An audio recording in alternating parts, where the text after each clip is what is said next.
Hi, my name is Ray Labrador, and today we're going to be talking about something earth-shattering. Something that's probably changed my whole life when I first learned about it, and something that I hope will change yours as well. Something that is so earth-shattering that it will affect your day-to-day life in just about everything. Today, I want to talk about hooks. Gotcha.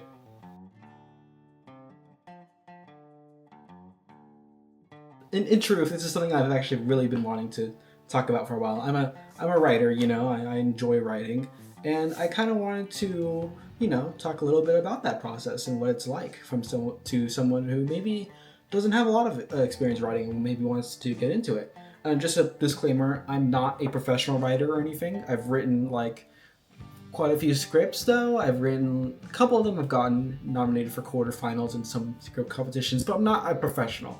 And also, I feel like writing advice is really subjective.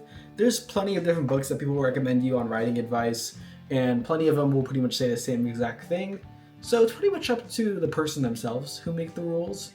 The rules. Take what I talk about with a grain of salt here. It works for me, but it might not work for you. But will be probably a first part in a very long, hopefully 7-8 part series where I talk about each step of a typical storyline. So we'll talk about hooks today, which are the very start of a story or any form of writing, honestly. And then in the future, you might see the next video might be exposition, or if I have another video idea, I might do that instead. So let's talk about hooks. In terms of writing topics, hooks I feel like are really universal. Not only do they apply to typical storytelling, but they also apply to writing essays, writing pretty much any form of writing, and also can apply to most forms of media, including advertising, YouTube. Hooks are like a small bit of your writing, usually the start. It's usually the start of your story or your writing or whatever. And the point of it is not really to start talking about your main topic, but it's more so to get the person interested in listening to what you have to say. A lot of it is enticing the audience, getting them interested in saying, okay, now I want to talk to this guy, now I want to watch the rest of this video, now I want to read the rest of this thing. And so because of that, there's a couple unique things you have to do in order to get a good hook. Now, a good hook is subjective, and sometimes stories don't need hooks. Sometimes, depending on the audience, you can just get right into it and that's fine. Generally in a hook, it's good to start in media res, or in other words, in the middle of something. You want to start in action. Action is usually something that's easy to grasp onto. It's usually thrilling, and so because of that, a lot of hooks will start in that form of action. And you'll see a lot of those stories oh, you're probably wondering how I got to this point. A lot of movies do that, and so that's their hook, they're showing you explosions into cool stuff, telling you, hey, if you keep watching, you might see what happened, It's a reason to continue watching the video, or a reason to continue reading the script in in a story-based setting. It's usually like I said, an action scene.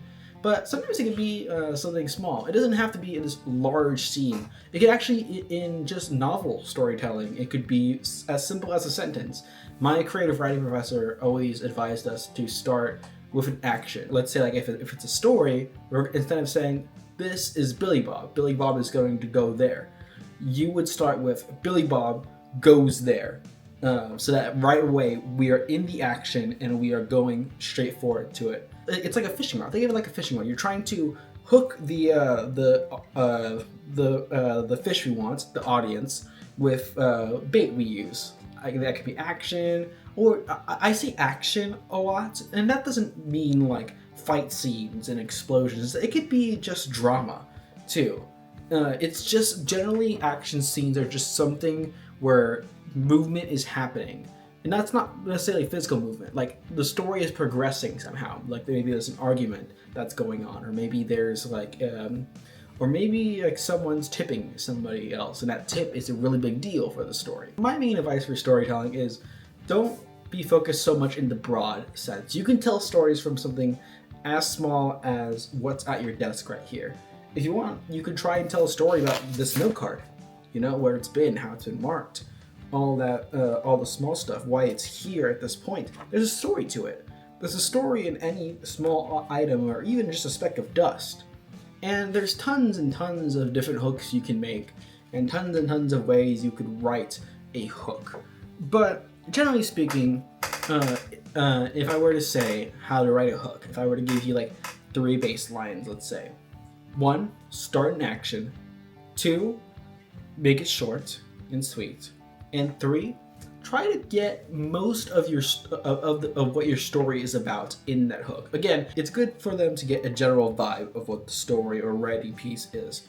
And like I said, this could also apply to essay writing, for example. Like this would be your like not even the thesis statement. This would be your intro paragraph. So like let's say like my thesis statement was talking about hooks. Then I would say I think hooks are essential to day-to-day life. Which I think in a sense they are, you know? It's important to get people enticed or interested in hearing what you have to say. I think generally hooks are something that gets picked up over time, and it's not something that I would say you don't have to start off with a hook right away, even though hook is technically the starting part of a storyline. When you're actually sitting down and writing, I almost recommend you start writing the important stuff too, because you might not even know what the story is about until you finish it. You might not even know what you're writing until you've finished it all, and then you can go back to the intro and then you can properly introduce it. That's how I did most of my essays, by the way. And yeah, that's a hook. I'm now going to go to my PSP because I'm hooked on Trails in the Sky.